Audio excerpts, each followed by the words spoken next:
Yes, continue करेंगे next topic. Next topic है pollen pistil interaction. Although हम ये टॉपिक पढ़ चुके हैं, क्योंकि मैंने आपको पूरी तरह से बताया है कि पोलन ग्रेन्स किस तरह से कहाँ ग्रो कर रहे हैं, कैसे मैच्योर हो रहे हैं। ठीक उसी तरह से मैंने आपको पिस्टन बताई है, कैसे मैच्योर हो रही है और कहाँ मैच्योर हो रही है और कौन कौन सी टर्म्स उसके बीच में आती हैं। प्लस मैंने आपको पॉलिनेशन की प्रोसेस बताई है। पॉलिनेशन की प्रोसेस को कहा है पोलन पिस्टन इंटरेक्शन।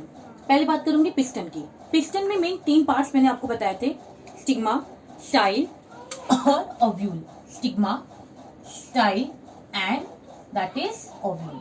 तो आप देखेंगे इस पूरी चीज को हम बोलते हैं पिस्टन। ठीक है, आपने देखा कि जो मेल गैमेट है और फीमेल गैमेट है, फीमेल गैमेट इस ओव्यूल के अंदर प्रेजेंट होता है, जहां पे हमारी मेन प्लांट की ओवरी प्रेजेंट होती है। तो इस तरह से स्टिग्मा, स्टाइल और ओव्यूल प्रोटेक्शन प्रोवाइड करते हैं फीमेल गैमेट को, ताकि मेल गैमेट इजीली उसमें एंटर ना कर सके।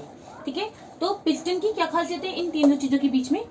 उसकी अपनी इंटरेक्शन है कि वो इजीली ओव्यूल की प्रोटेक्शन करता है, सॉरी ओवरी की प्रोटेक्शन करता है। पोलन सेम पोलन में भी क्या हो रहा था, धीरे धीरे वो मैच्योर हो रहा था। जब तक वो एंथर पूरी तरह से मैच्योर नहीं होगा तब तक वो एक साथ जुड़े हुए थे, फिर धीरे धीरे वो फ्री हो गए थे। एक्साइन था, इंटाइन था, है ना। अब पॉलिनेशन की प्रोसेस डिफरेंट डिफरेंट मेथड के थ्रू हो रही थी। सेल पॉलिनेशन भी हो रहा था, क्रॉस पॉलिनेशन भी हो रहा था, फिर एबायोटिक के थ्रू और बायोटिक के थ्रू पॉलिनेशन की प्रोसेस हो रही थी। पॉलिनेशन की प्रोसेस में एक बारी में एक एंथर कोई स्टिग्मा पे नहीं जाता है, बहुत सारे एंथर्स स्टिग्मा पर स्टिक करते हैं, बाइंड करते हैं, लेकिन उनमें से कोई एक एंथर या पोलन ग्रेन पोलन ट्यूब की फॉर्मेशन करके ओव्यूल तक पहुंचता है और ओवरी के अंदर फीमेल गैमेट के साथ बाइंड करता है। बाकी जितने भी पोलन ग्रेन्स उसके ऊपर बाइंड होते हैं वो क्या हो जाते हैं, वो डीजेनरेट हो जाते हैं, जिसे हम इनकम्पैटिबिलिटी भी बोल सकते हैं कि वो पोलन ग्रेन की क्या है, इनकम्पैटिबिलिटी है। बहुत सारे रीजन है जो हम अभी डिस्कस करेंगे।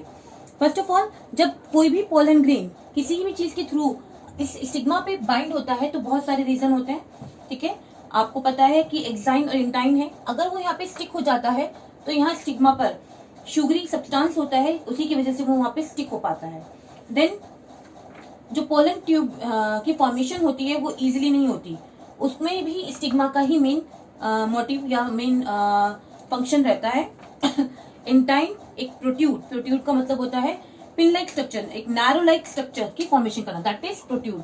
ठीक है, ये जो नैरो लाइक स्ट्रक्चर की फॉर्मेशन कर रहा है वो इंटाइन करता है एक्साइन के पास से होके, और एक्साइन का एक वीक पॉइंट होता है, मैंने आपको बताया था, जर्म पोर, वहां से वो पोलन ट्यूब की फॉर्मेशन करता है। और ट्यूब जहां पर ओव्यूल होता है वहां तक उतनी लंबी होती है।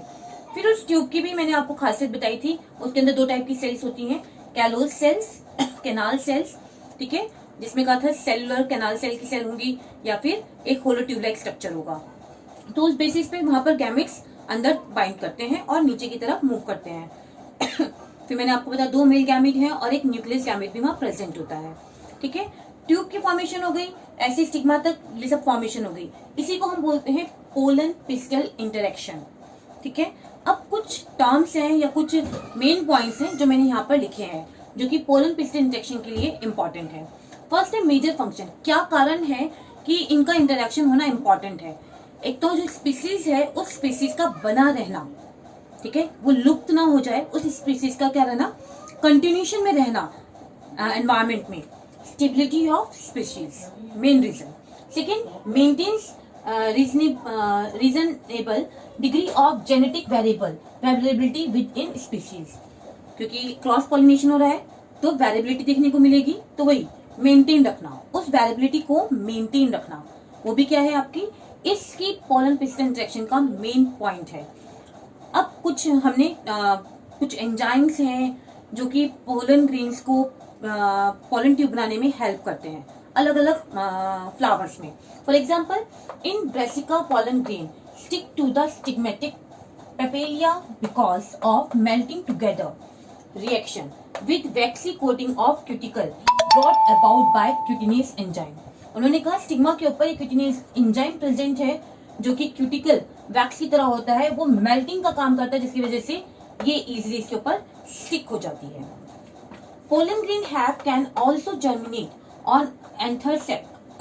सम टाइम पोलन ग्रेन्स जर्मिनेट होता है एंथर सेक, वही हमने इस तरह से स्ट्रक्चर बनाया था ना, 4 सेल्स का, 2 इधर 2 इधर, इस तरह से, वही उसको हमने नाम देता microsporangium.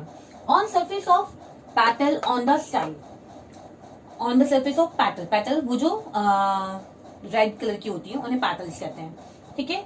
On the style in case stigma has been remove, मान लीजिए स्टिग्मा वहां पे प्रेजेंट नहीं है।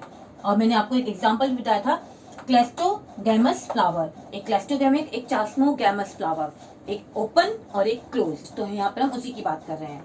तो उसमें ये खासियत है कि वो क्रॉस पॉलिनेशन नहीं करेगा, सेल्फ पॉलिनेशन करेगा। Pollen grain just below the apertures region the enzyme, pollen grain जहां प्रेजेंट है वहां पे कौन से डिफरेंट टाइप ऑफ एंजाइम्स है जो उसे पोलन ट्यूब बनाने में हेल्प करते हैं, जैसे alkaline phosphate, ribonuclease, esterase, amylase are present pollen germinate, जिसकी वजह से पोलन ट्यूब की फॉर्मेशन होती है। क्यूटिनेज एंजाइम ऑल्सो प्रेजेंट या फॉर्मेशन करता है पोलन ट्यूब की, जो हमने यहाँ बताया था आपको। Dissolve the cutin on the stigma at point of the contact. Besides, cutinase also degrade the cuticle layer of styler canal cell, और उसकी वजह से पोलन ट्यूब की फॉर्मेशन होगी। अब बहुत इंपॉर्टेंट पॉइंट है, ये आप ध्यान से देखिएगा। ये सारे पॉइंट ऑलरेडी हम पढ़ चुके हैं, किसमें, आपके पोलन और पिस्टन की इंटरेक्शन के बारे में, जब हमने पॉलिनेशन या उनके मैच्योरेशन उन सब की बात की थी, ठीक है। 1 pollen tube is formed from a pollen grain, एक पोलन ग्रेन से एक ट्यूब की ही फॉर्मेशन होगी। मोनोसिफोनियस, मोर देन 1 पोलन ट्यूब, एक से ज्यादा ट्यूब की फॉर्मेशन में एमर्ज, आपस में जुड़ जाएंगी, फ्रॉम अ ग्रेन, ग्रेन के साथ। पॉलीसिफोनियस, उसके लिए टर्म यूज की गई है, मोनो और उसके लिए पॉली। अगर एक ट्यूब बन रही है तो मोनो, और अगर एक बहुत सारे पोलन से एक के साथ ही मर्ज हो गई तो पॉली। अब जो इंपॉर्टेंट पॉइंट है वो ध्यान से सुनिए। In self incompatibility pollen grain, some factor on enzyme में produce rejection response on stigmatic surface. अब मैंने आपसे कहा था कि बहुत सारे पोलन एक स्टिग्मा पर बाइंड करते हैं, लेकिन कोई एक पोलन ही पोलन ट्यूब की फॉर्मेशन करता है, तो उसका मेन रीजन क्या है, इन सेल्फ इनकम्पैटिबिलिटी। उस पोलन की क्या है, इनकम्पैटिबिलिटी है, मतलब उसमें वो कैपेबिलिटी ही नहीं है कि वो पोलन ट्यूब की फॉर्मेशन कर सके, ठीक है। फॉर फैक्टर ऑफ एग्जाइन, और ये किसके वजह से है, बिकॉज ऑफ एग्जाइन, क्योंकि एग्जाइन का वो वीक पॉइंट वहां होना इंपॉर्टेंट है, जो कि जर्म पोर होता है और वहीं से पोलन ट्यूब की फॉर्मेशन होती है। में produce rejection response on stigmatic surface, जब वो स्टिग्मा की सरफेस पर प्रेजेंट होता है, तो उसके लिए हम टर्म यूज करते हैं self incompatibility of pollen grain. और सेल्फ कंपैटिबिलिटी मतलब जिसके अंदर खुद में कैपेबिलिटी हो, या उसकी अपनी एक क्या कहते हैं परमेबिलिटी है, कि वो क्या करेगा कि उसके पास एग्जाइन में एक वीक पॉइंट है जहां पे जर्म पोर है, और वहीं से इन टाइम एक पोलन ट्यूब की फॉर्मेशन करेगा। तो इस तरह से पोलन और पिस्टल उनके आपस का इंटरेक्शन होता है, और पॉलिनेशन की प्रोसेस के through male gamete and female gamete आपस में ज्वाइंट होंगे, जाइगोट बनाएंगे, जिसे हम बोलते हैं फर्टिलाइजेशन या swim gamete. I hope you all understood this topic because it is very important. Sometime this enzymes पूछे जाते हैं, जैसे कि एल्कलाइन फॉस्फेट, आपका ribonuclease, esterase, amylase and cutinase enzyme, ठीक है, जो कि पोलन ट्यूब की जर्मिनेशन में हेल्प करते हैं, ठीक है। Thank you class.